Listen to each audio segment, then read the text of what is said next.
Okay, on the chat thing. So it's gonna be a different link because I had to set up a new Hangout thing.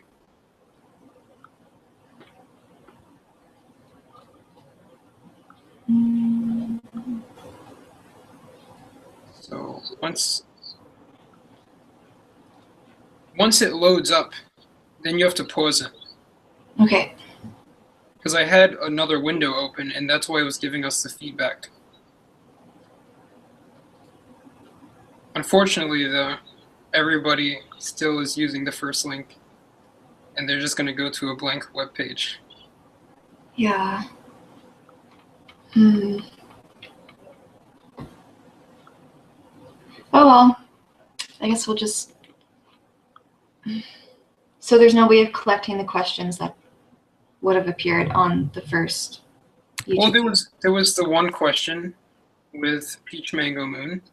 Yes. And she was saying that what is the difference or the benefits between wakabe flakes and dulse flakes? Yeah. I'd never heard of wakabe flakes before. Yeah, wakame. It's like a type of kelp, I think. I have it in my notes somewhere. I mean, when it comes to any sort of like sea vegetables, seaweed, and things like that, I just check heavy metal toxicity. Yeah, try to buy like organic and certified non-toxic stuff. There's a website, I forget the name of it, and it goes and like tests like all the different like heavy metals, like their concentrations. But yeah, to use it as an iodine source, I'm in favor of it. I actually have some dulse flakes here. Yeah, I have those too. You have this one? It's like the sea seasonings. No, I have Are they gonna like find me for showing their brands? Yeah. Okay, you're promoting them, so yeah. No, I don't have that kind. I have just like I don't know. It's just clear plastic. It's probably not the best source, but it's pretty good. I like the flavor and everything, and I don't include like any added salt in my diet at all. So it's kind of. Do you really not? I really don't know, just because I find like whenever I add salt to anything, I can tell the next day like it's just all around my jaw. It's just so puffy, and my eyes look like Garfield eyes. I can eat lots of carrots, lots of celery, lots of green leafy vegetables for sodium, but it doesn't do the same thing. So, yeah. Yeah, no, that doesn't happen to me when I have it. Like I have like all that sauerkraut and stuff like that, and I just throw salt on everything. I never had a problem with that. Yeah, I think it's just because like I'm so sporadic with it. My body doesn't have time to like regulate. Because there was like Korean soldiers that would consume like over 10,000 milligrams of sodium a day. Really? Yeah. When, like during World War II and all that? I think so, or maybe it was Mongolian. I don't know. I think it's on a John McDougall article. Yeah, I'll look it up though, because I think it's just your kidneys will get used to filtering whatever amount. But I mean, as long as you're having water with it, I think it would work pretty well. Yeah. But it looks like we have some people. Do we actually? We have 3 viewers. 3 viewers. And we had 2 last time, so they probably got the link. Yeah. You got the link, like, right down below. Or in the comment. Yeah. But, yes. I don't think we need an introduction. I think we should just go into questions. Yeah, sure. I think everyone who's watching us basically knows who we are. Probably. So, I have that question that I had sent you before. Okay, you want to start with those first, or if you want to like start off with the ones you sent me? Let's do yours first. All right, so this one comes from Leah Alexandria, and I'm not going to pronounce her last name because I have no idea how to say it. What is the opinion on a whole potato diet, eating just vegetables, fruits, and potatoes? So, do you want to start it off, or do you want me to? Just limiting your food to those 3 things. I guess we're talking about like white potatoes here. I'm presuming so. I mean, like, if you're just doing white potatoes, again, it all goes down to like how much capacity your body can hold with glucose and your glycogen stores. Mm-hmm. I find it better than, let's say, white rice because you're getting fiber attached with it. You're Oh getting yeah. different nutrients. You know, there's potassium and other sorts of vitamins inside of it. Mm-hmm. With potatoes, though, uh, pesticides, that would be the only thing that I would be concerned about, but not like, I wouldn't go crazy about it. Mm-hmm. So maybe I would like rotate between like, organic and regular if money is an issue. Mm-hmm. Definitely add beans. If you have like beans and potatoes, that'll keep you relatively low calories and keep you full for a very, very long time. Mm-hmm. I guess, you should wonder why you would want to limit your food to just those food groups. But if you're having problems with like digesting beans and things like that, and you want something a little bit easier, then potatoes would be good for maybe the short term. Mm-hmm. Well, I think the idea is like, because it's, a vegetable, technically like tuber or whatever, it's more like natural than, let's say, like a grain. A lot of people have problems with grains. Yeah. And it is quite healthy. Like, the color is so bland, but it's not like white rice or white pasta or white bread. It's like a whole food. So I'd say it's pretty healthy. With white potatoes, I never like really liked them, like just eating them like that. Like I would get bored so quickly. So I Oh, would yeah. do, like sweet potatoes or something, or mixing it up. But like white potatoes, they would just make me feel like crap, to be honest. Mm-hmm. Unless you I put like mean, stuff like. yeah, you definitely have to like spice it up. But I'd say whatever you're going to add to a vegetable dish, it really doesn't matter too much as long as vegetables are the focus of every meal or most meals. I mean, like white rice and potatoes, they could be interchanged, and Mm-hmm. I really wouldn't see a problem with it as long as you're having something along with it, like vegetables, preferably leafy greens, in my opinion. But Yeah, I agree with you there. Yeah, I used to eat zero amount of leafy greens until like 3 months ago, and it's really awesome. Yeah. Yeah, no, I was always like focusing on just, it was more like starchy vegetables actually, like carrots and beets and corn, and they're all healthy, but yeah, you really get tons more from like the green leafy vegetables. like You're having like, them whole or juicing them. having them whole, yeah, I can't afford to juice, so, but yeah, I think one of our questions is, we should do this question next because it's about greens. All right. This comes from Brian Bates, and he says, can you name some ways to get in your greens other than huge salads? How do you think greens would score on the ANSI scale if you juice them? I think he means the Andy scale. I think he meant antioxidants or something like that. I think that he meant the aggregate nutrient density index. It's like a scoring system for like how nutritious a food is that Dr. Furman developed. He might have just heard me talking about that in a video. How do you think? So how do you think greens would score nutritionally if you juice them? Like, are they better? Whereas you can probably answer that really well because. Well, we'll start with his first one, which was, can you name some ways to get your greens other than huge salads? Yeah. So that would be if you're eating it raw. So like to go from like what would be more favorable to like least favorable, I would say, taking out like raw. I mean, juicing it and blending, you're still having it raw, technically raw, depending on like how fast your juicer goes or blender or whatever. Steaming, boiling, baking, dehydrating. You can have it powdered if you're like running around. I wouldn't fry your greens. But yeah, that would be like most to least. Mm-hmm. And then if you are I don't planning know on another way to like eat greens. I mean, you can like have them frozen and like defrost them and go and eat them, but that's not fun. Yeah, you can add them to smoothies and to really anything. If you're planning on cooking them, then use conservative cooking methods like steaming. Don't boil them because all those minerals are going to be leached out into the cooking water. Unless you're making a soup. Unless you're making a soup. There we go. So Yeah. soup, stir fries, steamed vegetable dishes.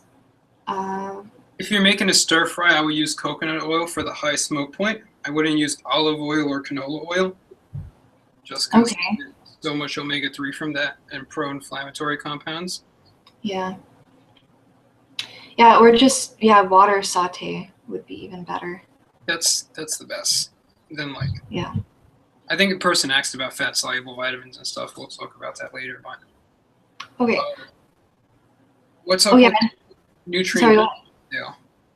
Hmm? The nutrient density scale that you were talking about from Dr. Furman. Yeah. It's like on a scale of 1 to 1,000, and you can see like how nutrient dense food is based on its score. So like kale and collard greens and spring mix and mustard greens and beet greens all are like 1,000, and then it rates it down to it's a good way to like show people why they maybe shouldn't be consuming animal products from like a nutritional standpoint, because they're like at the very, very bottom, whereas all vegetables are pretty close to the top. And then you Isn't have it like the ORAC scale, like ORAC is like something oxidative, free radical, something, I don't know, compounds, and it measures like free radicals are inside the food, like when you cook them or something, compared to if you eat them raw, like their antioxidant content. yeah, I've never heard of that. You should link me that. That might have more to do with like how to prepare food so you have more nutrition, like raw or cooked. I think this is just maybe like how many micronutrients the food has versus macronutrients. Yeah, doesn't seem very complicated. It's just, I think it's a pretty good guide though. Like if you're wanting to increase nutrition in your diet, then just look at that scale and start choosing from the very top. Well, his would be like, he was saying, how do you think they would score if you juice them? They would be higher then because you're getting more concentrated compounds. I mean, Yeah. that makes logical sense. Mm-hmm. If you're juicing them and you're not like adding fat into it, then the fat soluble vitamins might have a harder time to absorb. Mm-hmm. But you could easily just have something like a handful of nuts or something where, well, then again, you wouldn't really be, the nuts would be staying in your stomach, right? While the greens filtered through into the small intestine. Fat soluble vitamins A, D, E, and K. So like I used to do like a lot of carrot juice. Yeah. What I would do is once I would make the carrot juice, I would get like ground up flax seeds and mix it in, and they would basically like dissolve into the carrot juice, and then I would drink that. Yeah, so that would be like the perfect thing you could do. Yeah, that would be perfect. That works pretty well. But his other question. Oh yeah. Okay, go ahead. Are conventional greens much worse off micronutrient-wise compared to organic greens? I don't know. You answer. I think it's dependent on where the greens are coming from, obviously, how you're going and cooking it. I know for me personally, when it comes to organic and conventional, I know for sure like carrots, celery, and like leafy greens, I can't buy those conventional. If I buy conventional, it just tastes really, really weird. Like I just feel like I'm eating chemicals and it's not pleasurable. And I'm not going to eat something that's not pleasurable. So that's things with that. So I mainly go by taste. If it tastes good, then it's good quality, whether it's conventional or organic. Mm-hmm. But what I feel a lot of people get caught up in is like the idea of conventional versus organic, when it should just be like focusing on like how much micronutrients can you get from these foods. And you can't obviously avoid everything. We could try our best, but even in organic foods, they have higher rates of different sorts of pesticides that aren't used conventionally. Mm-hmm. I mean, the best thing you can do is just grow it yourself, to be honest. Yeah, that'd be so cool. What about conventional greens that are like pre-washed or like in those tubs where you can just buy them? Do you think that would be better? I actually heard with the pre-wash, they did a couple studies on it, and the micronutrient like decreases like dramatically once you start like washing it like over and over and over. Yeah. And like I always see in the stores, they're always just like spraying it and showering it, and Mm-hmm. I don't have a problem like with a little bit of dirt on it. I know people have issues with that, but I don't care. It adds to the texture, right? It adds to the texture. It adds some, exquisiteness to the food. Yeah. But So.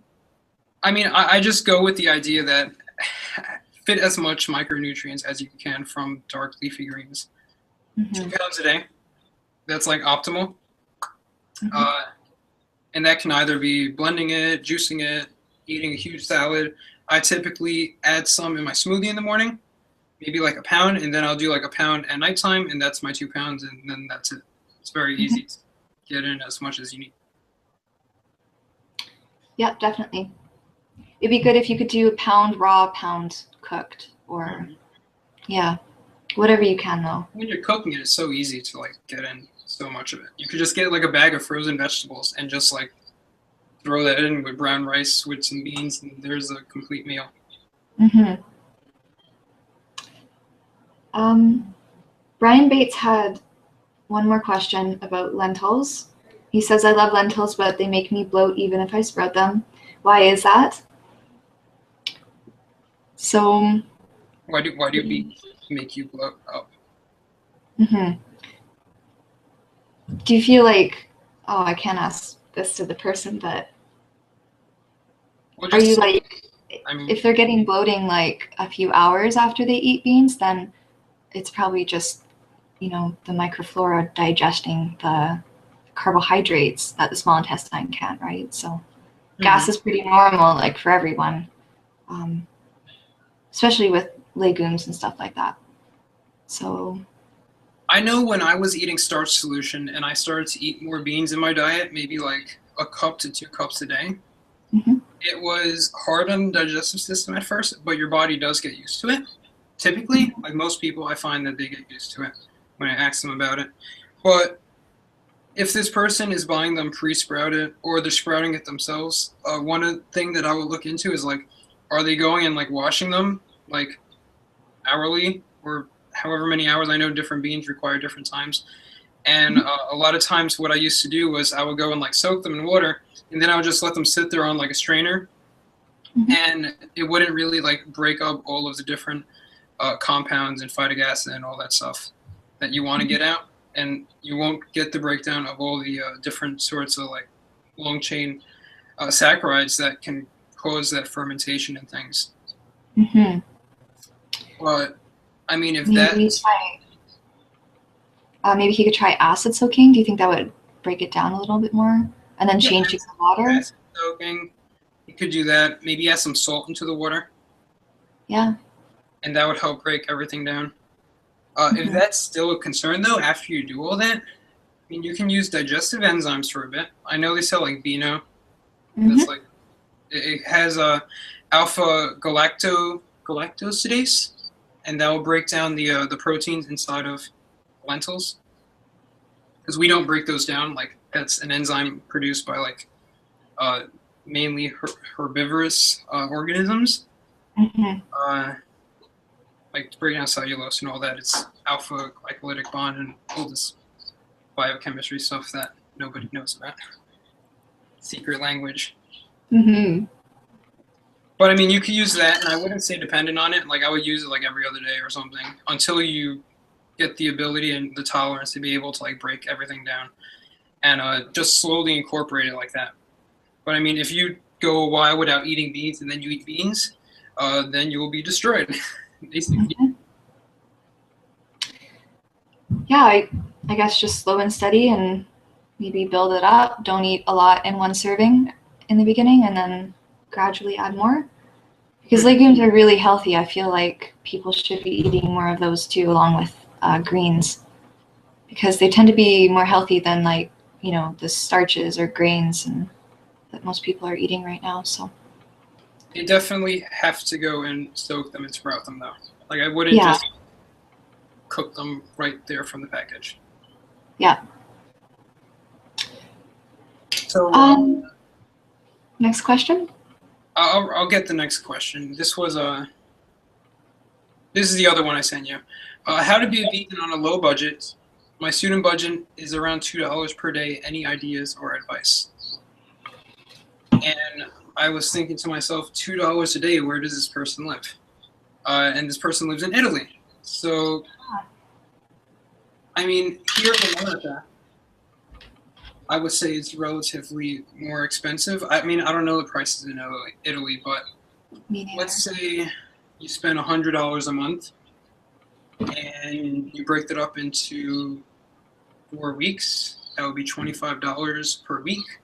And if you work an average of, let's say, 30 hours per week, you times it by 4, that's 120 hours. And let's say you make $10 an hour, that would be $1,200, hypothetically. If you minus 100 from that, you have $1,100. So you just have to play a math game. I think it's more of a budgeting aspect here, because most people need more than $2 to like get nutrient-dense meals. I mean, you can live off of rice, and that will keep you going, but eventually down the line, you're gonna run into some sort of like vitamin deficiency or something if you're just eating white rice all the time. Mm-hmm. But there's the staples, so you can do the rice, you can do the potatoes, you can do the pasta, whatever you want. But you have to mix that in with other sort of micronutrient-dense foods in order to get like a complete balanced diet. I would say frozen vegetables would be probably the cheapest route, and you would still be retaining a good amount of micronutrients depending on the way that you cook the thing. So like steaming it would be the best, and I don't know how much it would cost in Italy, but it's like $1 here for like a pound of mixed vegetables or like spinach or kale or whatever that's frozen. And with frozen vegetables, they're also picked at a later date, you know, when they're more, I don't want to say ripe, because when they're more ready to be harvested, they have the most micronutrients. Then let's say sometimes when you get it raw, they're picked early. So that's something you should look into. With fruits, fruits is tough. I know a couple of people in Italy, and they said that it's pretty tough to get like decent quality fruit there. And when you do, it's just overly expensive. But bananas, apples, and oranges, basically, you can find everywhere for cheap. And you would just have to buy it in bulk. And that would just be a matter of coercion with your grocery people and seeing like what days of the week you can go, when do they do crop rotation and stuff like that, when do they get shipments. And that's how I would do it. Yeah, I don't know. There's lots of cheap options here, but I don't really know what's available to you in Italy. So, but beans and greens are pretty cheap here. I'm not really sure if they are in other places though. But greens is something that you can buy in bulk, at least here. And then what I do is I chop up and freeze for adding to steamed dishes. So that might work. And maybe frozen fruit even too might be cheaper than whole fruit. Frozen berries would give you lots of antioxidants and vitamins and minerals. So yeah. It's all about balance. It's a balance game. Yeah. You know, you don't want to just go like overboard on like eating a whole bunch of rice and pasta and stuff like that. You want to like add stuff to it. Mm-hmm. So that's that. Do you want to pick another question, or do you want me to pick it? I can pick one off of my list. Cool. Leok 111. Hi, should you take a vitamin D3 or D2 supplement? And oh, you're frozen, Chris. Am I frozen? You're really frozen. It's winter, of course you are. Okay, it's better now. You're more blurry than usual, but it's working. Wonderful. At least we're not back, right? So D3 or D2? I think I've heard that D2 is less absorbable than D3, but I'm not sure on that. And D3 can be harvested from sheep wool or something, and also from plants. But I'm not sure what you think. Typical D3 that you get in the stores from linalool. Okay. Which is just like sheep sweat, fat, stuff like that. Yeah. But you can harvest it off of like mushrooms and stuff. If you get like a vegan brand, they have vegan brands for it. But the thing with D3 is like D2 is ergocalciferol, D3 is cholecalciferol. D3 has a longer half-life, so that means it's going to stay inside the body longer. It has a higher shelf life, so a lot of times we just leave these supplements out on the counter and they get exposed to sunlight. Every time we open it up, they get exposed to oxidative free radicals and stuff like that. If you have D3, it's going to last longer, basically. D3 gets utilized by the body more efficiently than D2 because D2 has to get hydrolyzed into D3 once it goes inside the body by the kidneys. So D3 is the best route that I would go and take it from. Just by the way the body works, like when we make D3 from the sunlight, when the sunlight hits like the 7-hydroxy vitamin D, or the cholesterol on our skin, when the cholesterol on our skin gets converted and you create D2 and then you create D3 inside the body, you're producing cholesterol sulfate compounds on the skin itself that go inside the body. When you're taking a D3 supplement, something that you have to consider is whether it's a sulfonated form or non-sulfonated form. Because the sulfonated form is water soluble, a lot of oral supplementation is unsulfonated, so they're fat soluble. So if you're taking a D3 supplement and it's oral and it's non-sulfonated, then you would have to increase your fat intake in order to properly absorb that. It's not like a numbers game where it's like, oh, I took 10,000 IUs and I'm getting 10,000. You have to have fat with it. That's why it's fat soluble. When we get it from the sunlight into our skin, it is in its sulfonated form. So all you do is need water to get it properly absorbed. All right, that's good to know. The body knows best, right? Yeah. I was going to read off this question from David B. He has two questions. I'm going to read the science-based question because the other one we can go on and on about. But he says, are plant-based diets superior to omnivorous diets? That's his first part of that. Superior in what way? I'm going to presume that he's talking about health-wise.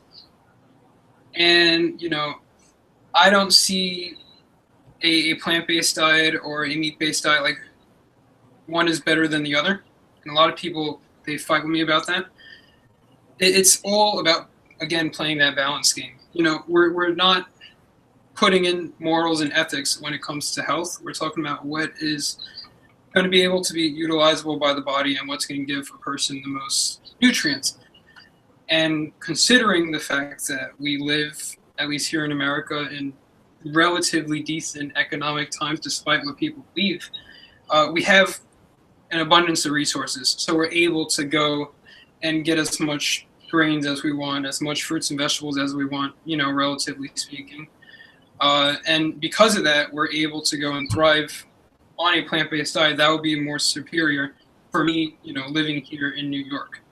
But I don't know, for a person living, in some rural area that they don't get anything, you got to do what you got to do sometimes.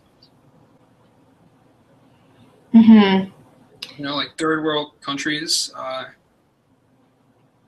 if you don't have anything, you have to eat something. So that's the way I look at it. I just look at it very plain, bluntly, evolutionarily. You have to eat something. You need nutrition, and it's about picking foods that will give you kind of the most, the best deal. Like if you owned a factory or something, you'd want to buy from a supplier that's giving you a good deal on something. So it's the same with food. And, it just depends on your circumstances. Like if you just need, it just depends on what you're able to do, I guess, with your money and your circumstance. And, definitely choosing the healthiest foods tend to be plant foods, just because they have more nutrition per calories. But I also don't look at it from kind of, I don't know. nutrition is great, and it's great to learn about, and it makes the whole vegan versus omnivore argument kind of not matter so much. Just eat good food, and however you decide to do that. It's best to choose whole foods, definitely. I think we were talking about one time, like the whole paleo thing too. You know, those people that are doing that, they're eliminating refined foods and they're eating more vegetables and more whole foods, and so they're healthier. And so, you know, whether they're less healthy or more healthy than someone that's only eating plant foods, I don't know. Yeah, I Maybe mean, it doesn't I know matter so a lot of paleo fitness athletes and stuff like that, and they're in good shape. They're healthy. And then, you know, I know it's the same thing with people that eat plant-based, and you have different ends of the spectrum, really, when you're talking about any sort of diet. You have the paleo people that are going to sit there and eat like a case of eggs, a case of bacon or whatever, a package of bacon for breakfast, and they're like, well, that's paleo because it's, you know, high protein, low fat, even though it really isn't. And then you have people eating plant-based where they're just eating like a whole bunch of fruit all day, and they're not eating any greens or any sort of other things, which, you know, we do have some people in the community that do that, and they are successful. You know, Ted Carr immediately comes to my head. Ted Carr and other people like that, what I find is that when they're more athletic, and I was talking about this with a person a while back, their mitochondria, their ability to actually like break down, utilize, and absorb the nutrients in these foods and actually be able to take the sugars and not have it like mess up the body is a whole lot better than the average person, even if the average person is working out. That's my hypothesis for it. The people that do that and they remain healthy long term, that just eat like a fruit-based diet, like fruitarian diet, that's what I think about that. But the average person, I don't think, you know, if you're working like a desk job or whatever, where you're just getting in like 30 minutes of workout a day, like just eating fruit all day, that's not necessarily the best thing to do. Body's going to have a tough time handling it, in my opinion. So with that, like, how do you explain, I guess, not getting enough vitamins and minerals and things like that? Or do you think just because the fruit is eaten in such volume that they are getting their vitamins and minerals? Because that's something that I've wondered too. Like, it's one thing to be able to deal with such high amounts of macronutrients, but what about not getting enough micronutrients? Well, the body is, through evolution, the body's able to work on what you're giving it and work with the environment around it. So when you are in a state or the environment is around you where you're not given a abundant supply of something, whenever you get that supply of something, your body's just going to grab onto it and absorb it to its maximal efficiency. So like, let's say you get crazy amount of vitamin B all day long, water soluble. Your body, more often than not, is going to go and release a lot of that vitamin B because, you know, it's water soluble, so it can pass through the body quickly. But being how you have so much of it, the body really doesn't want to use it for anything. You know, it has enough of it already, so it's going to get rid of it. If you're talking about, you know, let's say a mineral like selenium, for example, or whatever, we know it's not in abundance as it typically would be or as it was back, you know, 100 years ago.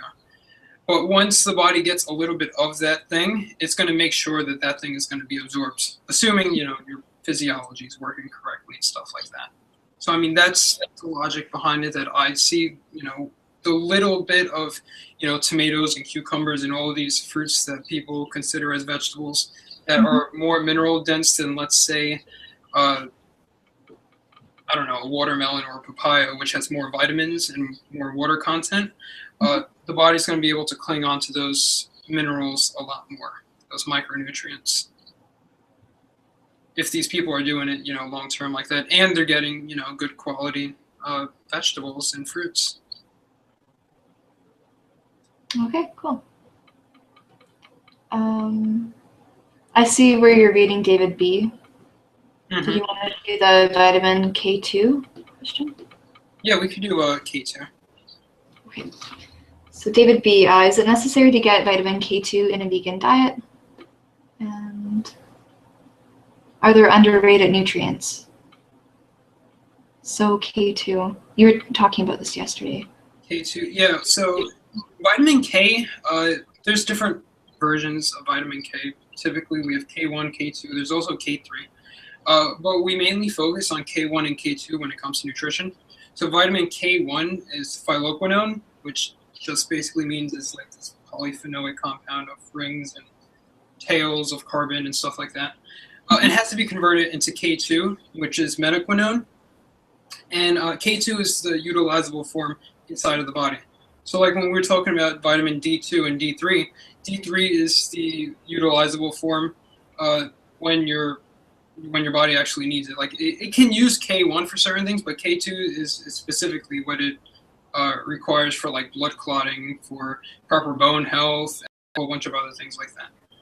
Now, the conversion rate typically inside people between K1 to K2 is insufficient, or it's not as efficient as it should be. So this person was asking, is it necessary to get K2 in a vegan diet? Is it necessary to get K2 in any sort of diet? It's one of those things that you need for the things that I mentioned, like blood clotting and stuff like that. The best way to get it, in my opinion, if you're eating a raw diet or whatever, is going and fermenting your food. So I make sure I have sauerkraut every week for the most part. Or I'll go like long stages of eating sauerkraut and then I won't have any and then I'll like have it or whatever. But I always have some sort of fermented thing. You can do miso or tempeh or whatever sort of thing that you like. That's my take on that. I mean, they have supplements. You can go and take it. I try to go for like the best source, and making sauerkraut is so easy. You can do kombucha or whatever. So you just have to, figure out what it is that you need and the best way to get it. Some people don't like fermented foods, and in that case, you would have to go and get other measures to go and get this nutrient. Mm-hmm. Underrated nutrients. I would say underrated in the sense like that people don't get, or things that people don't talk about. Probably like this community, like everybody talks about everything. Like there's no stone left unturned. Yeah, well, that's a good thing. I would say maybe iodine, just because if you're cutting out milk and you're cutting out iodized table salt, then you might not be getting enough iodine. So maybe, and sea vegetables, a great source. Mm-hmm. Kelp and dulse and different seaweeds. What do you think? Are there any nutrients that no one talks about? Well, I said before, like selenium. Yep. Selenium is one of those things that you really don't get anywhere except like Brazil nuts or like papaya source. That's something that I would say, have a Brazil nut like once a week or something, and you'll get everything you need basically. Something like that. Mainly, everything's pretty covered. Sometimes vitamin E, a lot of people don't get because it's in more fatty foods, and people run deficient in that, as well as zinc. I see a lot of people, they run low in that, but the bases are mainly covered if you're eating enough fats and you're eating Okay. And oh yeah, he also asked, what are your beliefs and philosophies about life? So yeah, go ahead. what are our beliefs and philosophies about life? Yeah. Life is a very complex and amorphous game that you're subject to playing, and we really never had any choice to start it up. I think it's just a matter of going and learning as much as possible, and sharing what you know. I can't say that what we say is truth. Truth always changes. Things change over time. It's the quest for absolutism. But what are these words that we're creating? We're just making up all of these words. Everything is all made up. This isn't even real. But it's fun, so yeah, it's fun. It passes time. You have to do something with your 100 years that you're living on this earth. Yeah. I would say there's so many things that you have unintentional negative impact on. And so to go through life trying to do positive things would be a good idea, I think. Because there's lots of things that you can't control. And so if you can control anything and benefit someone else's life, then, you know, you can make yourself feel fulfilled in that way and help someone else out. So to find meaning in life, the meaning of life is to find meaning, maybe. So I like that approach. I see it as, I always have this idea, like, you know, if you see a person suffering in some way, being how we're all connected to one another, then you yourself are suffering, even though you may think that, you know, you can have the house and you can have, you know, your lover and the money and everything. But if there's at least one single person going in and not sharing in that pleasure and that joy and that happiness, then it's a sad day. mm-hmm. And I mean, I don't think that, you know, I'm more of a realist than an optimist, or I don't think optimistically at times. I think more realistically, and I don't think like the world's just going to be sunshine and rainbows all the time. So that your actions of doing good deeds and good works, that's just going to continue throughout your life. I don't think there's like a finite point where like it begins and where it ends. It's just something continual and gradual that you do from the moment you wake up to the time you go to death. And hopefully you die in the grave with accomplishing everything you wanted without any regrets. Mm-hmm. Yeah, I agree with that completely. So being used up wholly and fully from your head to your feet. That's the way I see it. Do you have a question? I'm looking for them. Okay. I think we did. We have that. Yeah. Okay. So Yakarina, or there's a study here a person had shared. I'm gonna go and put it on the YouTube comment box if anybody wants to look at it. Hopefully I don't screw this up. Oh, we have like a whole bunch of questions. Yeah, I see that. Right. I just shared the study. If you guys want to like follow along, it's from Harvard, and basically the person was asking, "What is your opinion on the new study conducted by Harvard claiming that rice causes diabetes?"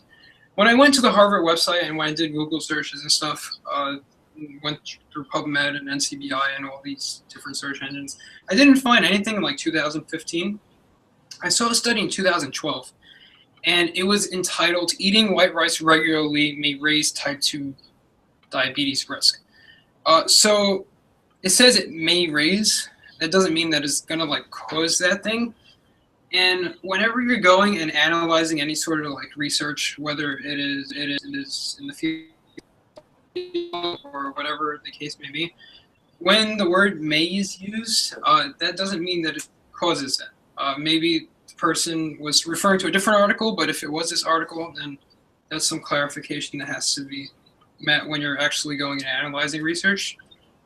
Now, I don't recommend for people to like just read the abstract. Obviously, like you want to look through it, and I mean it's complicated sometimes because there's like a lot of statistical analysis and all these different biological terms that people don't know about. But basically, if you go through like the materials and methods, you want to go and see what they do. So in the materials and methods, obviously they're testing for rice. So how was it conducted? They had people going and eating anywhere between 3 to 4 servings of rice a day.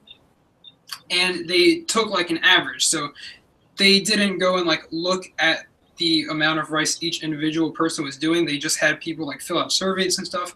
And it was a meta-analysis study. So what they did, meta-analysis study, for those that don't know, is just like a whole bunch of studies all analyzed and looked at and then averaged out and put into like a scale. And when people and researchers go and do this, if they want to get a certain point across, they can just go and pick all of the studies that go and support their claims. Now, there was around, I think, 7,000 or 8,000 studies that were chosen and tested over like 300,000 people. So you have a good selection of studies and you have a good amount of people.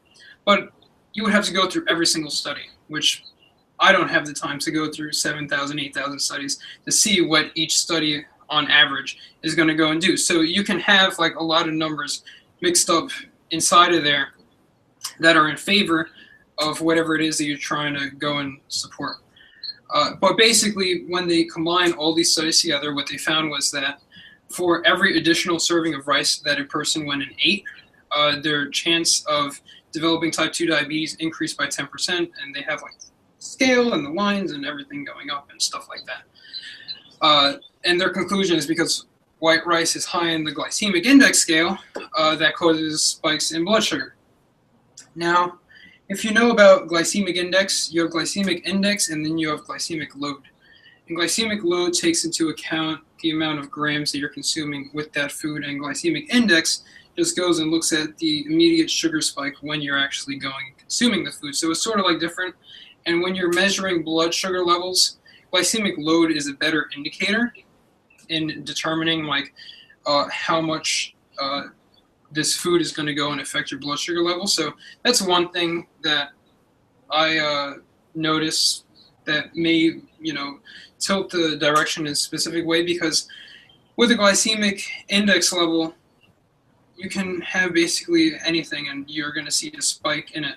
But when you convert it to the glycemic load, it can react differently inside the body. It takes more things into account when you're actually going and digesting it. So there's a couple of things like that. Also, being how this was a meta-analysis study, they saw a lot of research.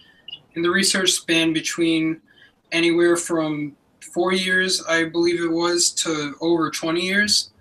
And in the past 20 years, how much has Western society affected all of these different countries? Now, they didn't just test Asian countries and stuff like that. They also tested Australia, I saw, and they tested here in America as well. And Westernization, we just give crap to everywhere else in the world.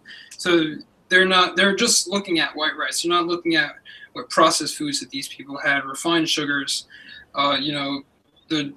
Coca-Cola and Pepsi and all these other, beverages that we go and we drink that can also go and affect these levels. So, to say that one specific thing is causing causing these high blood sugar spikes, I really don't see it as being the case. Mm-hmm. We don't know like the rest of the diet that these people are eating, so Pretty much. there's lots of feedback.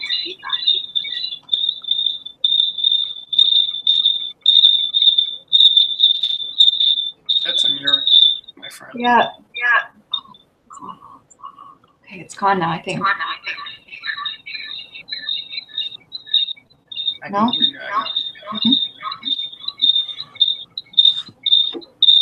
What's happening? Do you want me to call you back? Maybe. Okay. Cool. So it'll just pick off till. No, it's still. I don't hear any feedback right now. Yeah, actually, it's fine. I can still hear myself. I can send you an invite back. Right.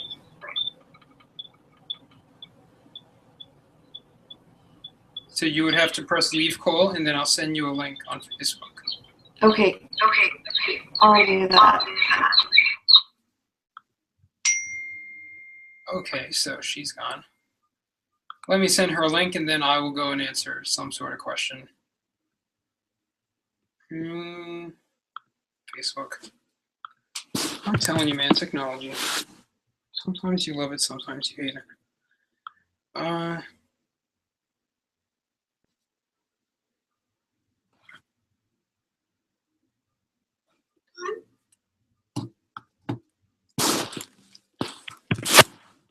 Okay, so she's invited. We'll wait for her. Maybe I'll go and philosophize about life or something. Oh, you're back already. Yeah, I'm back. No echo? Hello. Yeah, there's an echo. I don't know, man. That's not on my end. Yeah. There's nothing open here. I haven't changed anything since the beginning. Open all your windows and see. There's nothing. There's the Harvard study, our YouTube, the questions. We'll just keep the Hangout open and then close like all your other tabs and see what happens. It's done. It's done. It's still happening. Technology.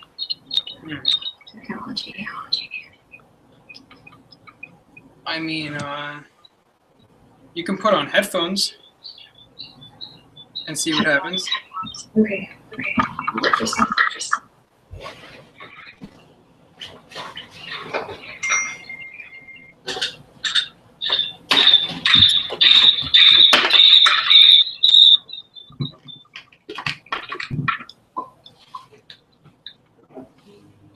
Hello? Yep. Okay. Good idea. Yep. Does are you getting like any feedback into your headphones? Hello? Yeah. Mm-hmm. I don't know what's happening now.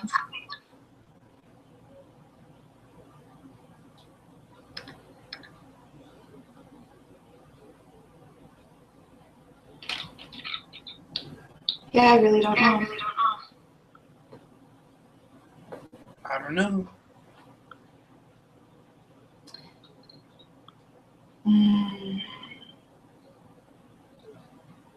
If anybody knows like what to do to troubleshoot, you can help us out. Yes, help us. Yes. We're just a bunch of like young adults here. This wasn't happening before either. What do we know? Yeah, the person said put on your headphones. Yeah. Another person said we sound like crickets. You need to both put on headphones. All right, now I have to find headphones. My headphones are crap though. I have like the Apple headphones. They always like give mad feedback. Yeah. We'll see what happens.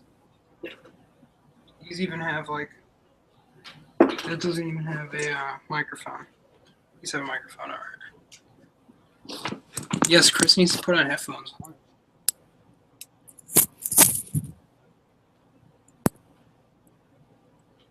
Can everybody hear me?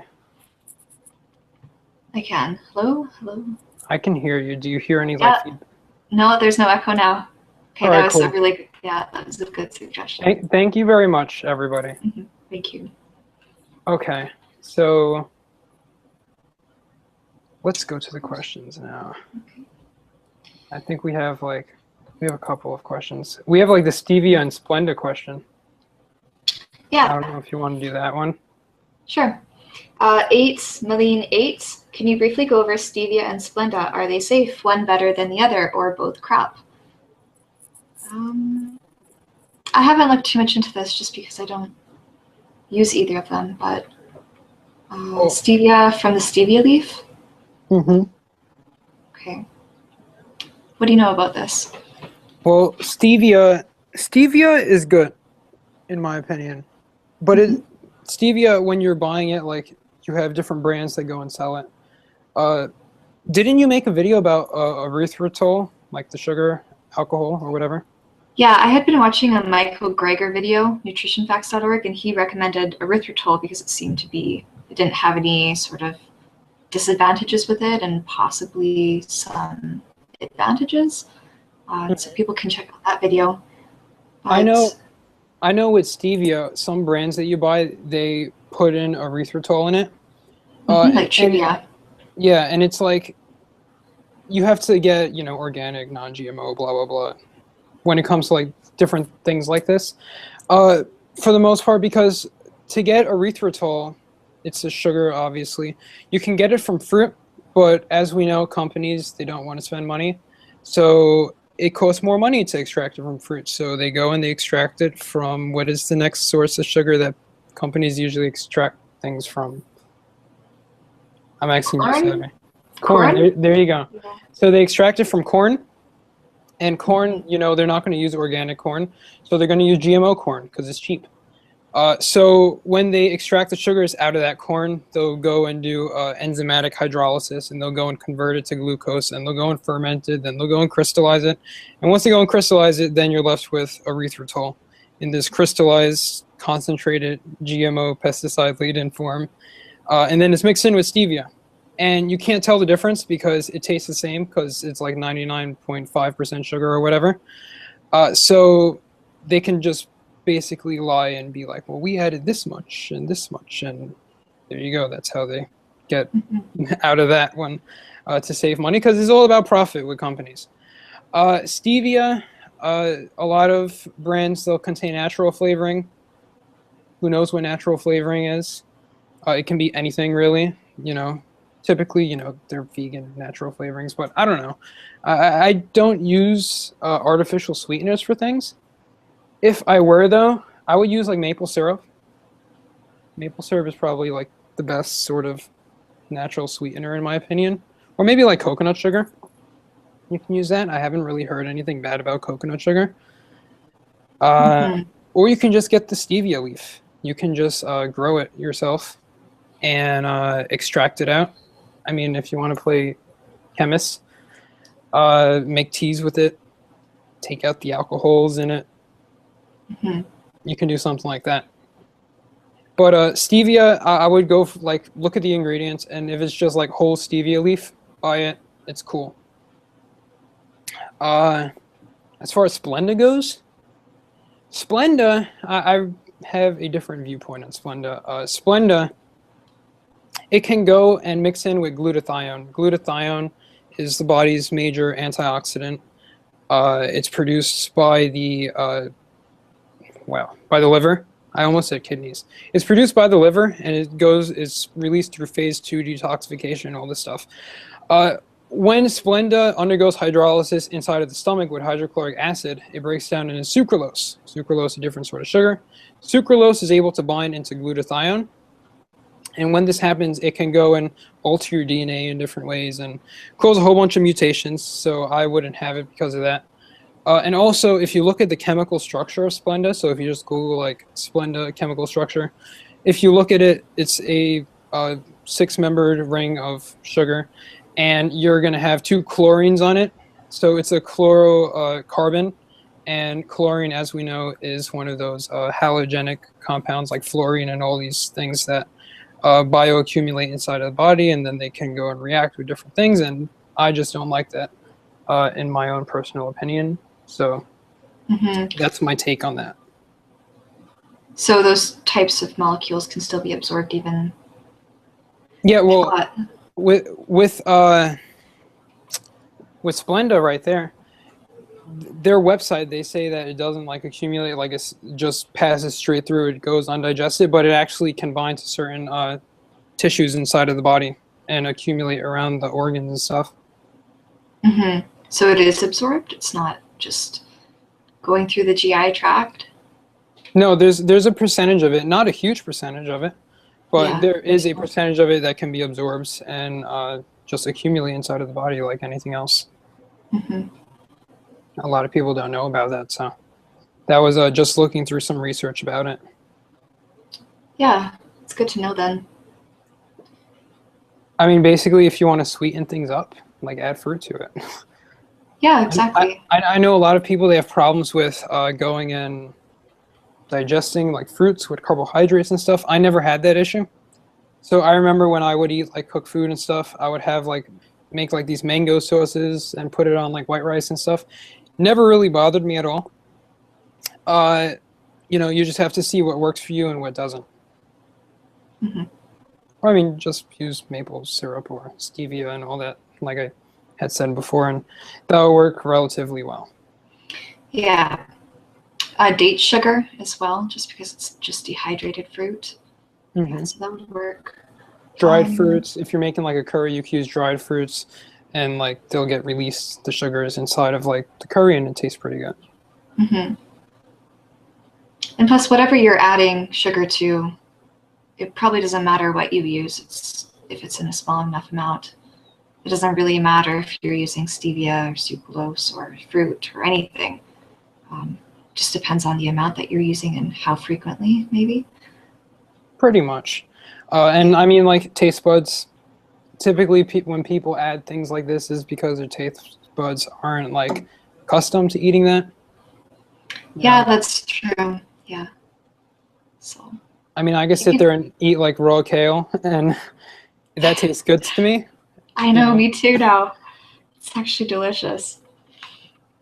We're weird that way, but yeah, people have to get on our level, you know.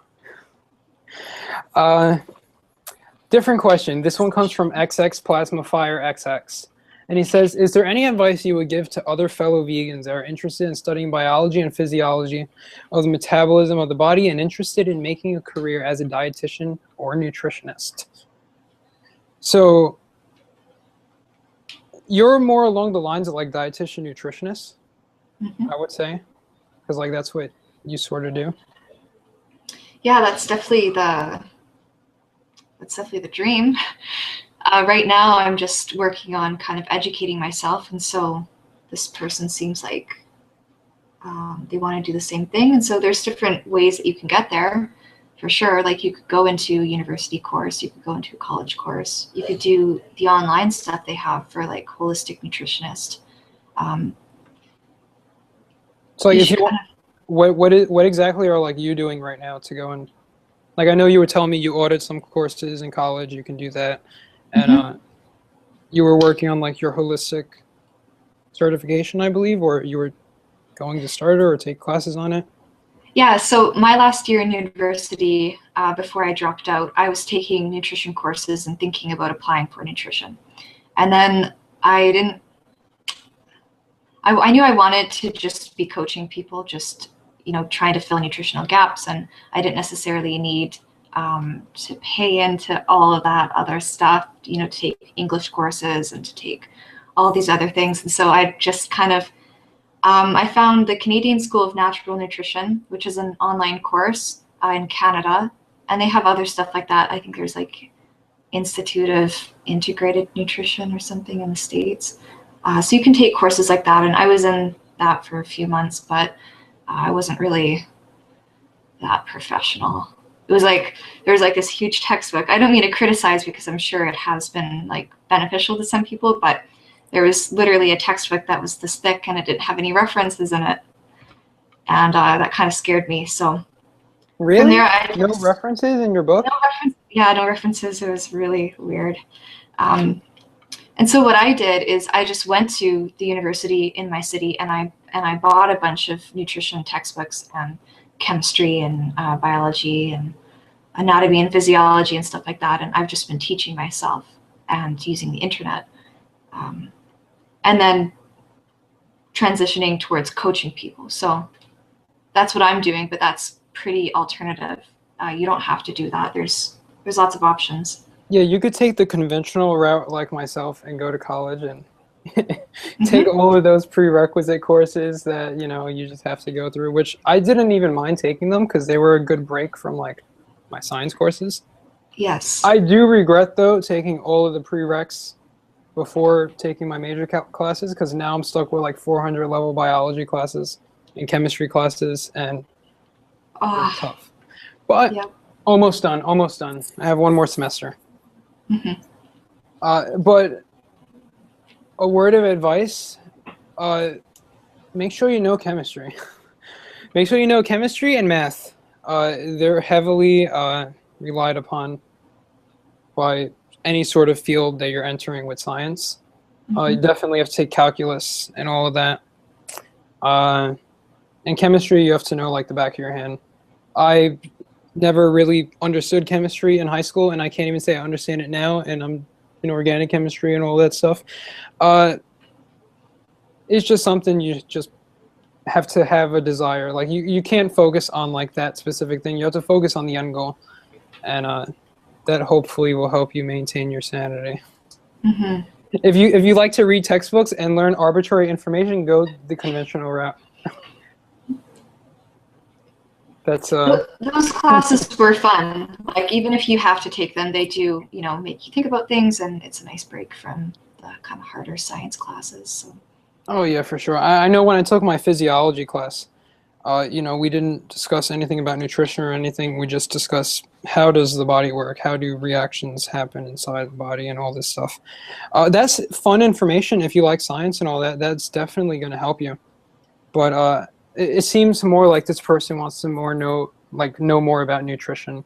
I mean, he said physiology and metabolism and all that. If you want to know like just straight up cold facts, you can just go to a library and get a textbook and read it. That's the easiest route and most affordable route. If you don't plan to become a biologist or anything. Next question.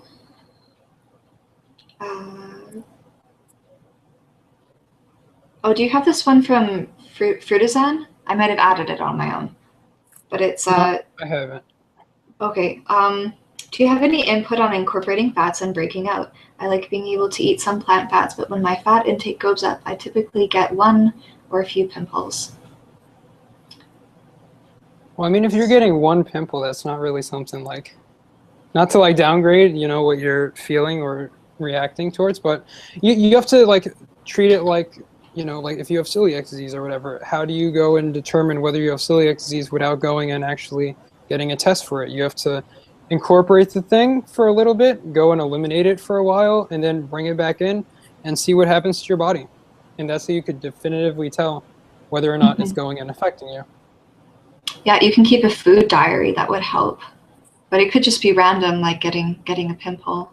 It could just be coincidental.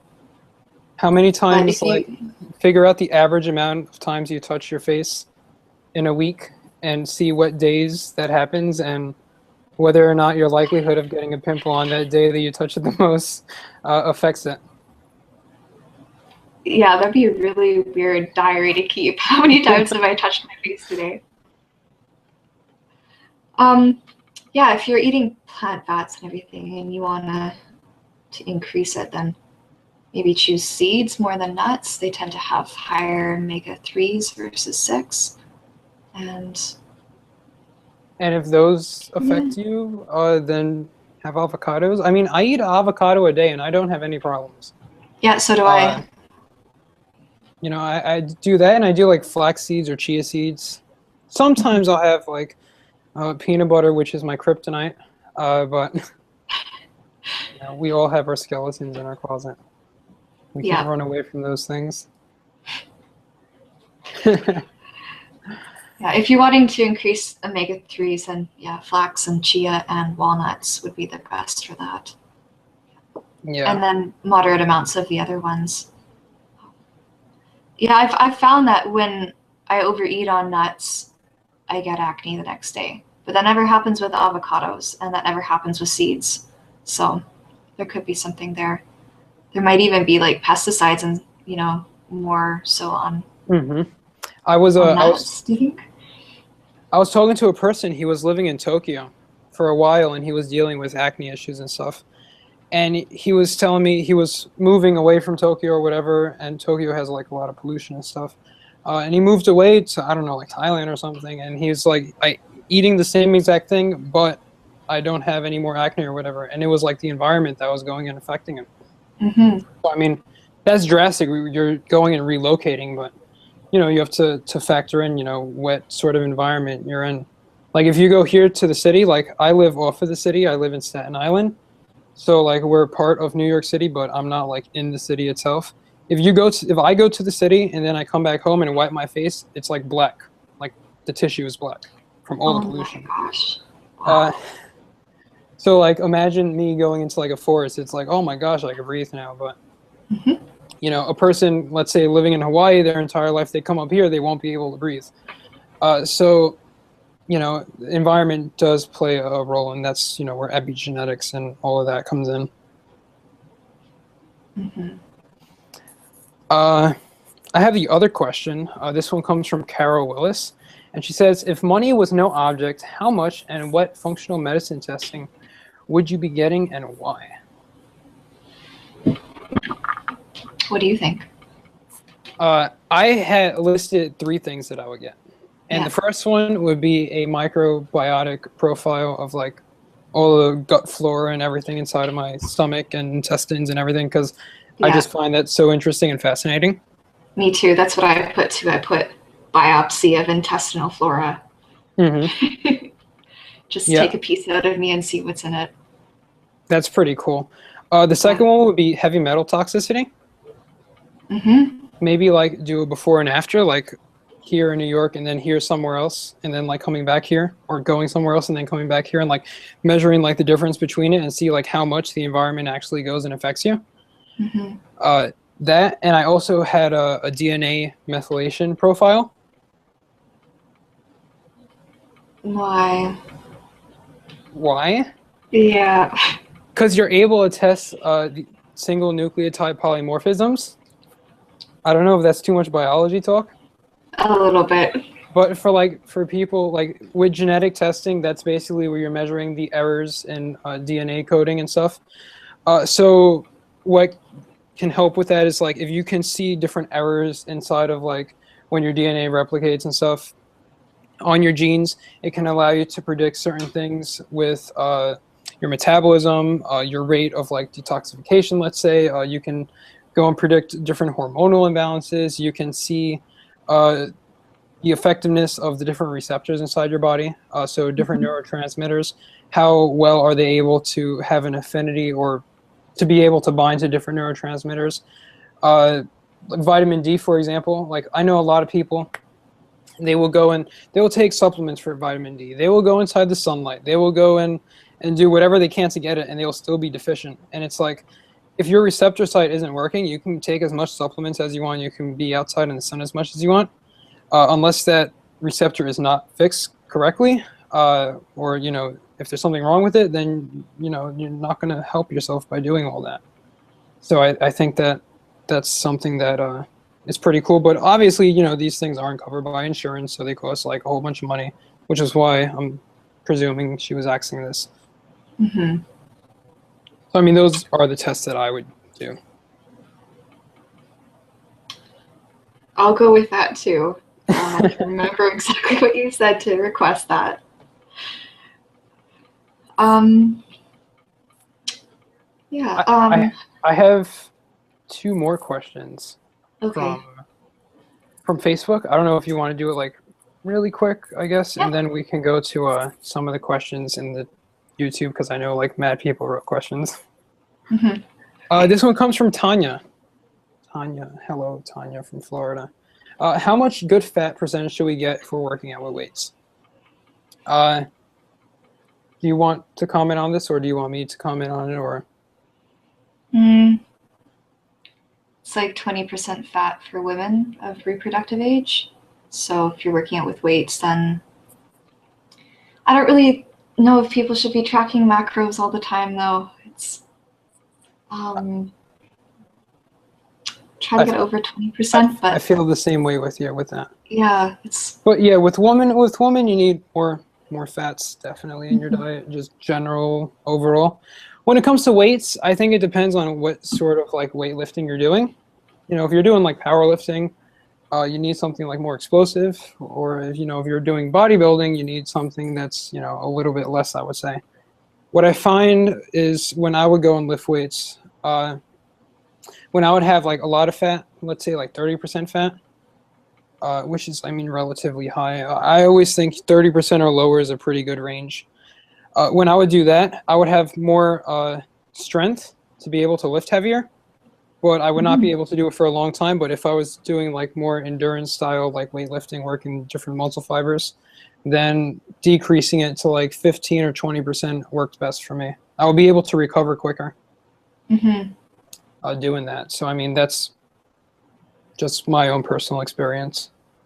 Mm-hmm. I mean, if you have more accessibility to your glycogen stores and you're getting more carbohydrates, then you would have more energy to go and be able to actually lift the weights. But lifting weights more is psychological. It's more like working your mind than anything. Mm-hmm. Anything voluntary, you're working your mind. I mean, you can go on nothing and be able to lift. That's why you have people that do fasting for like, I don't know how many days on end, and then it's like, oh, they went and bench pressed 400 pounds. Wow, Rare that's instances. Interesting. Wouldn't you be breaking down like a lot of muscle doing that just to get enough glucose? I would think so, but like I said, it's the mind. The mind can do everything. Mm-hmm. And then we have the last question here. This one comes from Brett Benson, and he says, dilute quantities of acetic acid in sprouting and germinating legumes. When I was reading this, I was like, this is a statement or a question? I don't know, but basically, if you're adding acetic acid to legumes to go and sprout and germinate them, like we had mentioned earlier to the person that was having problems with bloating and digestion and stuff like that, it does help break up that phytic acid, break up like the chains inside of it. And like I said, you can also add salt to it to break up those chains, and that would work pretty good as well. Mm-hmm. Maybe he's wondering about like how much acid versus how much water you should soak it in. So let's say you have like a cup of dried beans. You can add 3 cups of water with 2 tablespoons of apple cider vinegar and maybe like a pinch of salt, and that should be good. Yeah, or any kind of acid like vinegar or lemon juice, lime juice. They have there's a really nice website. I'll see if I get it later and link it into the comment box. But it was this like circular table where it has like every single nuts and seed and bean that you can like possibly eat, and has a soaking time, how much things you actually need, how much time it takes to sprout, and everything. Mm-hmm. Yeah, I've seen that one. It's good. I used to have it hung up on my fridge. But yeah, I'll go and I'll check that later if anyone wants it and I forget it. Just annoy me enough and I'll make sure I get it. So I don't know if you want to go and, what do you call it, look at the YouTube comments? Sure. So starting from the top, we have Carol. She says hello. Hello, Carol. Hey, Carol. Hope we answered your question good. Yakarina was saying that she had to go to sleep and hope that we'll be uploading it. Yes, we will be uploading it for future video use. Carol has said legumes have undigestible sugars, and that's why I take Beano. The undigestible sugar, there's 3 different types, and off the top of my head, I know one of them is raffinose. Just a random fact there. Indigestible sugars. There's like fructans and galactans and oligosaccharides and sugar alcohols. Well, those are like the different categories of them. Oh, okay. Like, so beans in particular, they have like these 3 sugars that get broken down when you're actually like soaking and sprouting and all that. And I just know raffinose is one of them. Mm-hmm. Thanks. Well, bye. Melissa Haynes had asked you, do you have a website?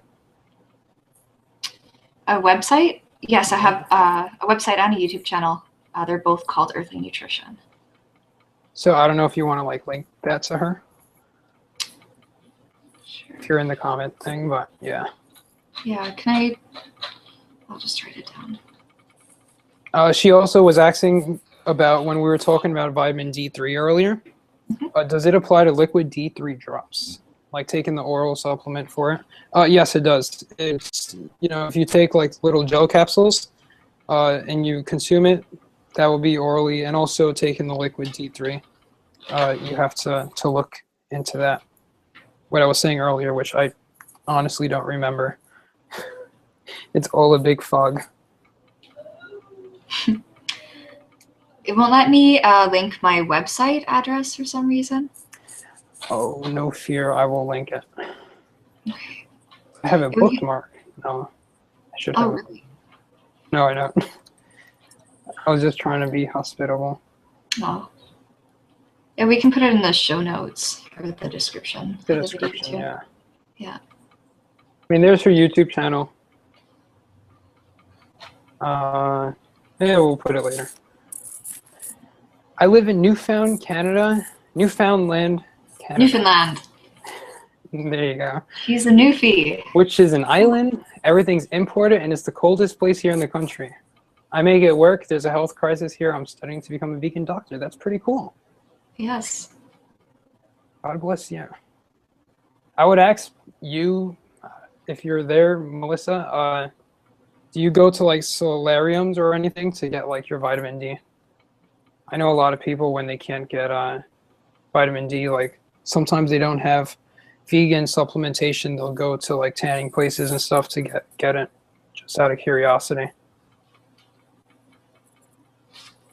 I'm just going to go to where there's questions. Okay.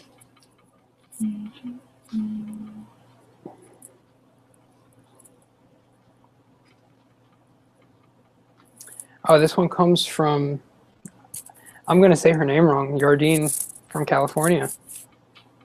It has like an accent over the E or something, and I always get it wrong, and she always tells me. But I'm going to say Yardine. I don't know if you guys already talked about this or not, but the age-old argument of high-fat raw versus low-fat cooks, is it valid? High-fat raw, low-fat cooks. I mean, with high-fat raw, it depends like how high-fat we're talking about. So I'd say I eat relatively high-fat. You know, I can go as high as 30% in some days, and I'm perfectly fine with that. And then other times I can go like 5%. And it mainly depends on what time of the year it is. So right now it's winter. I'm eating more fat inside the winter time, just naturally, not like I do it intentionally, just what happens. And then in the summertime, I will wake up and I will just eat a watermelon for breakfast, and that works for me. So I think it's environment. Environment definitely influences what your body's going to crave at that, or not what your body craves, but what your body's actually going to need, and then it dictates into cravings and stuff like that. But that's what I think about that.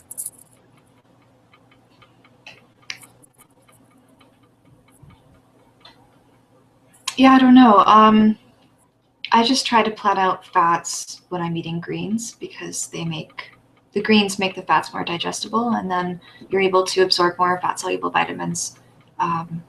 I think a lot of people doing like the high-carb cook thing right now and raw food, they're not getting enough fat or vegetables. So, you know, that definitely should be talked about soon, like more, because a lot of people are doing that just because it's popular right now. But I don't know, fat can be pretty flexible, I think. It doesn't have to be restricted as much as people are. So yeah, I know, like when I first like started like the high carb thing, it was like you eat an avocado and that's like horrible. I remember I used to like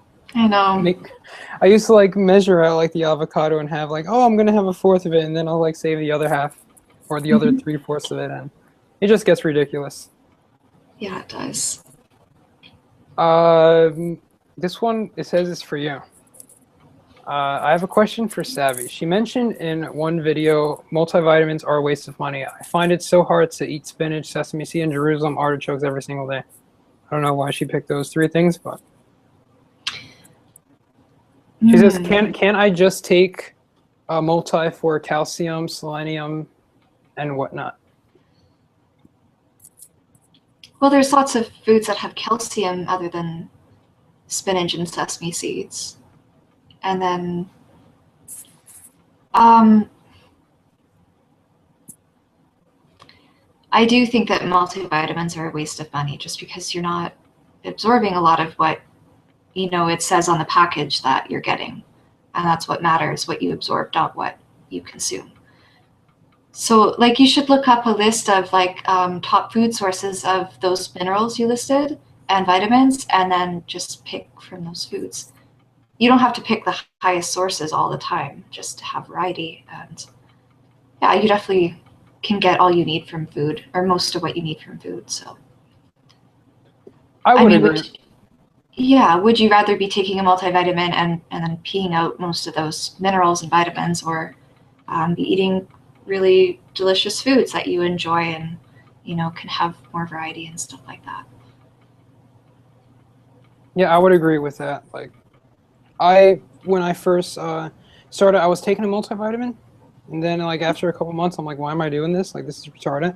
So I got rid of it, and blood work is fine. So with multivitamins, what I don't like about it is like, because all of these compounds, right, these minerals, they're metals. They are legit metals. Like, you look them up on the periodic table, they're metals.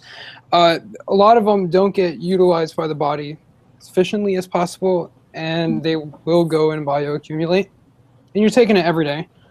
And most of the time, you don't need everything that's on there. Like, you don't need extra vitamin A. You don't need extra vitamin C.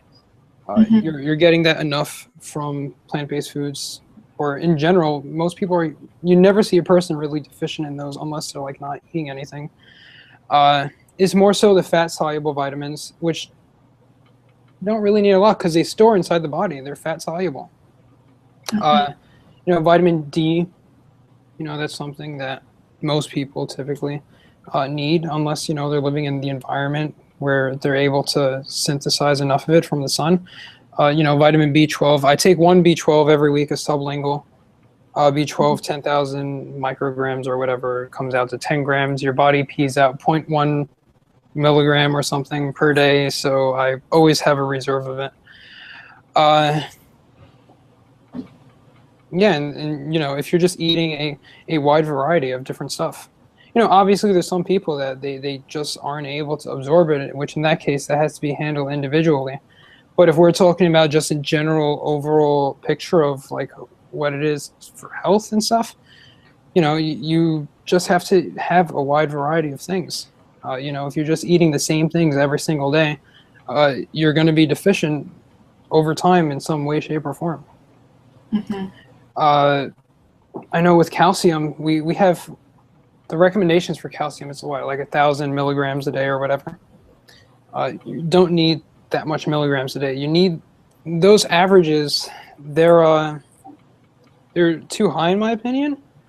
And again, they're just averages. Every person is different. If your absorbability of certain micronutrients are more efficient, if your body's more cleaner, if you're eating more plant-based foods, whole foods, you're gonna need less of it. That's the overall trend when you're dealing with different things such as this, and absorbability rates and digestion rates and things like that. What you pair with your foods too, like minerals tend to go really well with like acid-containing foods because it keeps them in the right ionic charge to be absorbed by your body. So taking a multivitamin, like the reason why you're going to be peeing out some things that you need and then absorbing things that maybe you don't need in excess is because you need to be consuming it with food because it has other components that make it more bioaccessible. So food is the way to go for sure. Like with the leafy greens and like mixing up vitamin C, you get more iron absorption because you get the conversion of non-hemi-iron to hemi-iron. So yeah, same with any mineral that has like a +2 charge, like acid works really well for keeping it at that charge. So like zinc and iron and calcium and all those things. Let's see. Is that, oh wait. Yarden, she corrected me. She said thank you, the person that asked that. And Carol had wrote about celiacs. They have more problems with absorption. Celiac is much more common than usually estimated.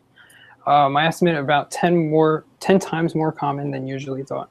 I know you were telling me that you have I have celiac. Yeah, definitely. I mean, it's when your own antibodies are destroying the microvilli in your small intestine, and those microvilli are what sweep up nutrients and absorb it into your circulation. So if those are damaged in any way, then they're going to have issues absorbing your food.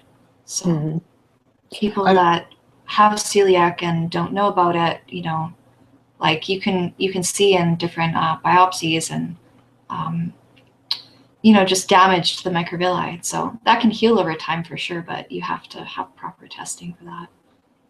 Well, with general GI health, like when it's attacking the intestinal tract, like your own antibodies and stuff, and it's trying to like destroy the lining, a lot of that's, when it comes to sensitivity, at least like gluten sensitivity, that has to do with people's digestive tracts not being able to, digest what they're eating properly. More often, they're not eating the right foods. What happens a lot of times is when food goes undigested, let's say like, you're having problems with your liver or your pancreas or whatever.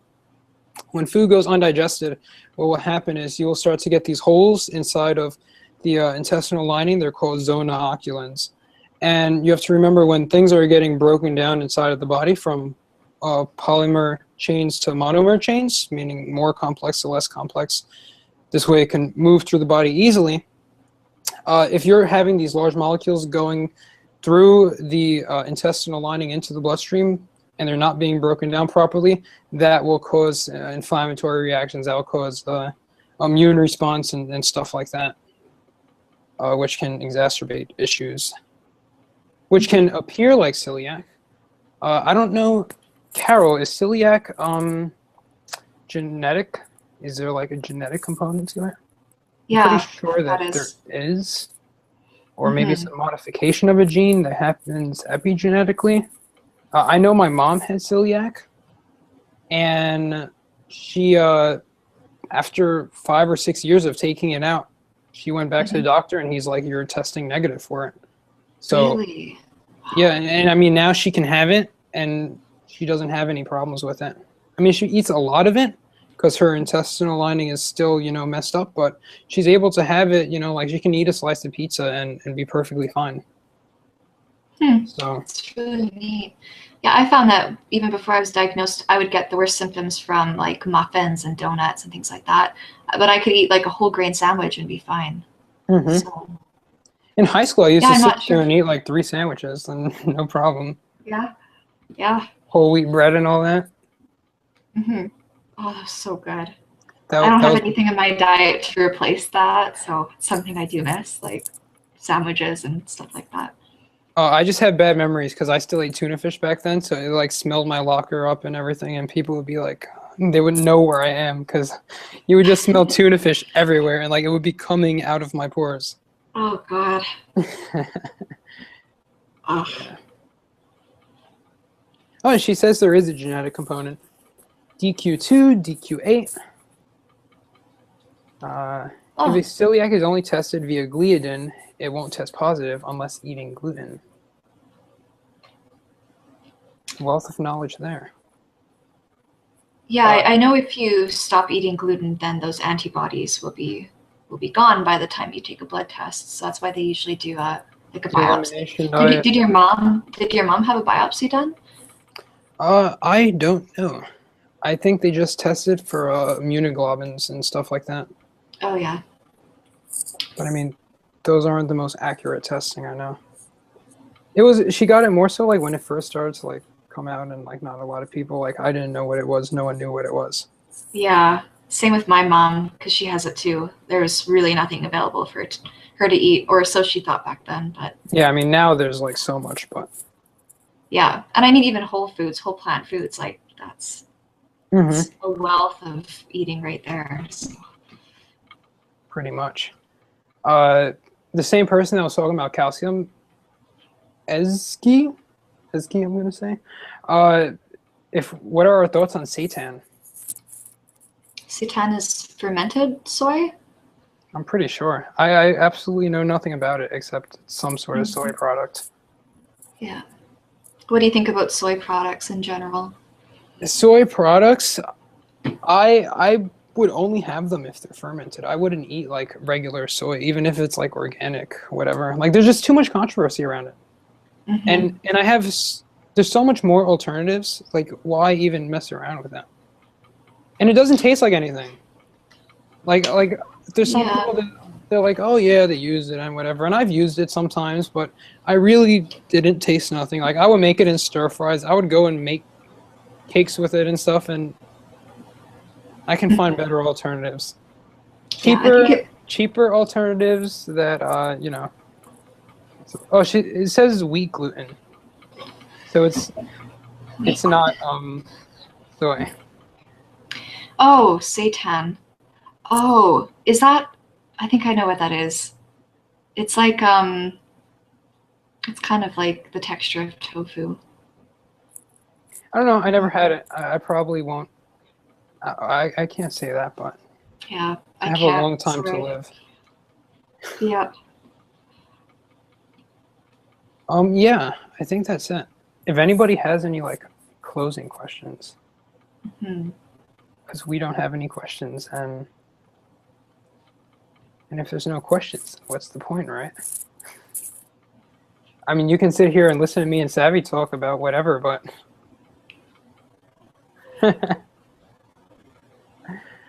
oh man. I think I have one question here that I might have just added last minute. Okay. Mayo Mao Morningside, are you an ethical or health-only vegan? What's your favorite dish? And which do you like better, potatoes or rice? It's an age-old argument. And do you have any recommendations for making your own vegan sweets? All right, let's handle one question at a time here. So the first Yeah. question was what? Are you an ethical or health-only vegan? When I first got into veganism, it was more of a health thing. Like what persuaded me was the science behind it. So I saw a lecture called 101 Reasons to be Vegan or whatever. You can look it here on YouTube. It's from some Florida university or whatever. And it went through like the entire morphology of the body and explained everything. And it's like, you know, based on how the body works and how it functions and our resources that we have and the plant-based foods and stuff, we are able to eat a plant-based diet and get all the nutrients that we need. Before that, I was vegetarian from 13 to 18, and I tried going vegan intermittently between that time. I would always run vitamin deficient just because I didn't know how to eat properly. So I thought it was bad. That was more so due to me not eating at all, and that was just due to me not knowing anything about nutrition back then. So it swayed at me health perspective wise. Once I became a vegan and I was doing it for like a couple months, then you get, you know, then I saw Earthlings and that you know, that really changes your perspective on it. The perspective on it becomes more of a philosophy than it becomes something of like a health aspect. Right.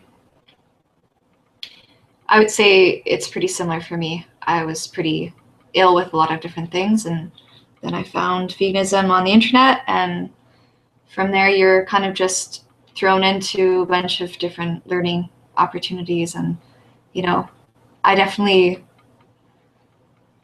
see animal suffering as just an unfortunate byproduct of a system that shouldn't be in place in the first place.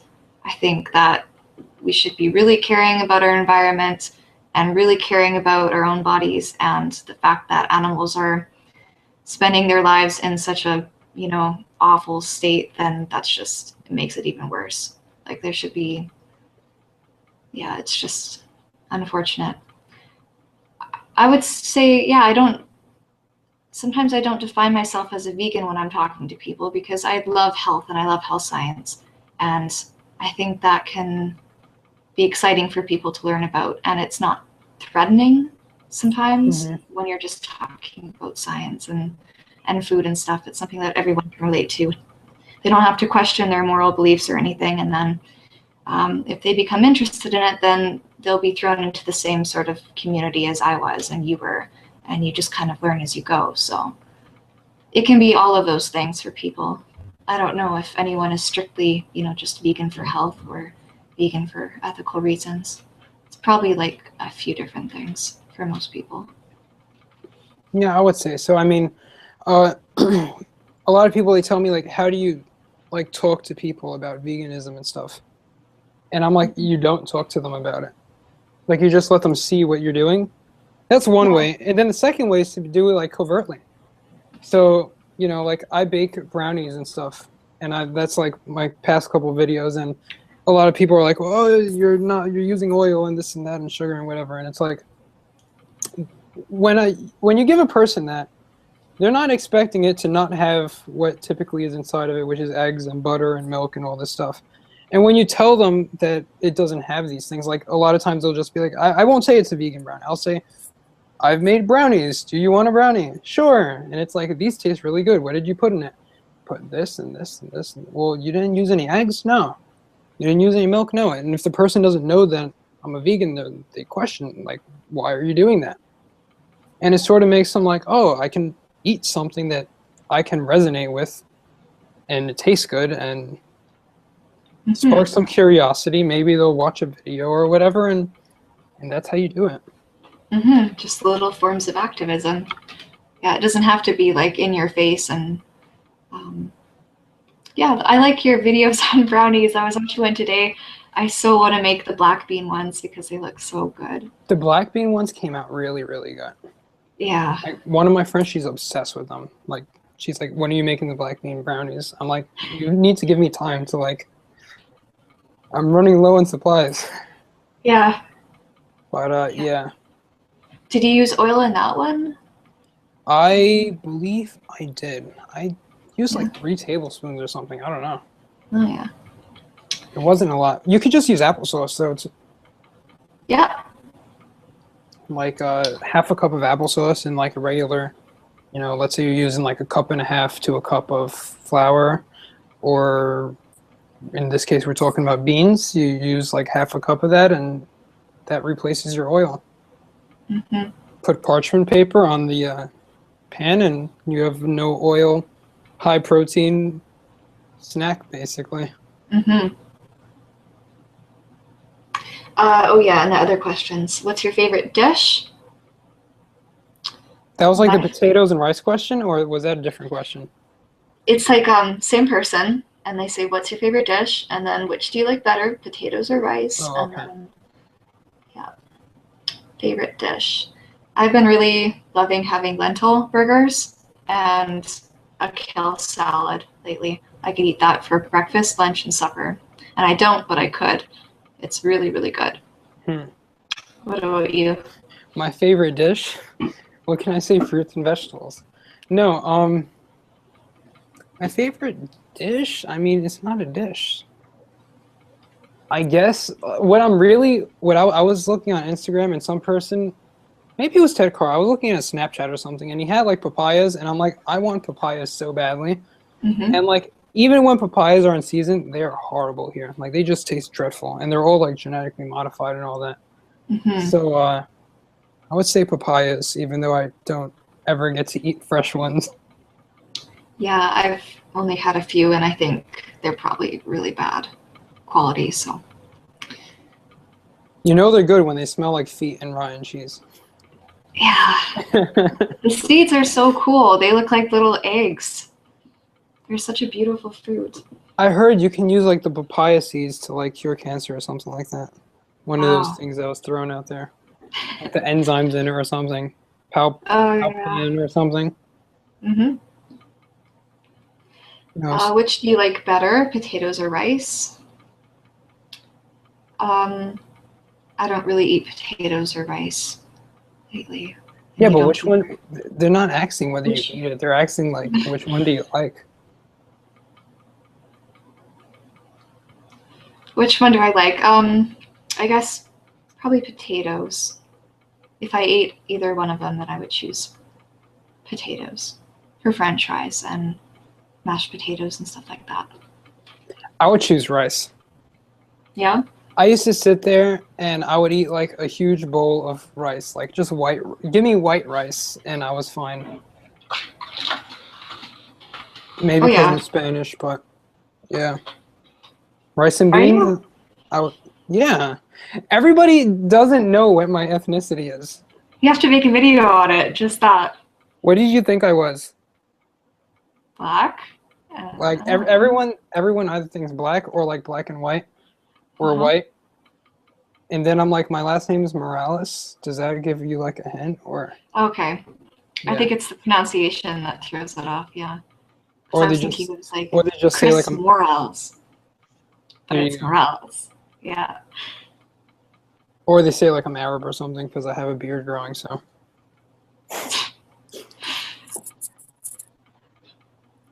We'll leave. Could you make a video on lentil burgers, Savvy? Yeah, I definitely can do that. They're really simple and really good. I think I have a couple of lentil burgers that I've made in the past. It used to be wheat and brownies. Now it's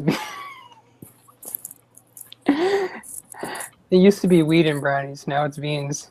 Mm-hmm. No, it's still wheat sometimes. You're gonna have to update your recipe, Chris.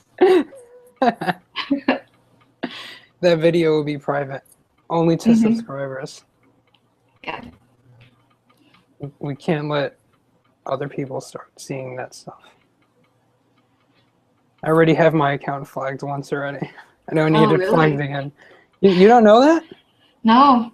Like 2 weeks ago, my account got flagged like 5 videos. For what? It was like videos about epigenetics and like scientific videos, and I'm just like how much water should you drink in a day? And I'm like, really? Like, so I put in a claim and it all fixed. It all worked out. Huh? Maybe just someone had a stick up their butt. I saved you the 52 minutes of listening to me ramble on about it and reading my reply to YouTube about it. But it worked out. I just had to like fill out some sort of form and oh, we made a mistake. Everything is back to normal. Good. But yeah, I think that's it. I think we did a very good job. Aside from like, static. Yeah, the technical. Yeah. But now we know we need to wear headphones. Yeah, that's pretty simple. So thank you very much, everybody. Yes, thank you guys. If there's like a specific time or day that works better for people, like people that watch this in the future or people that are watching this now, let us know, because we're not doing this just for our health. We do this for you guys. So I think evening is probably a good time of day, but like as far as day of the week, we could do it on different days. Get up the international crowds and all that. Yeah. But yeah, so thank you very much, everybody, and thank you, Savvy. Thank you, Chris. Thanks, everyone. We will see you guys next time. Yeah. Okay, bye.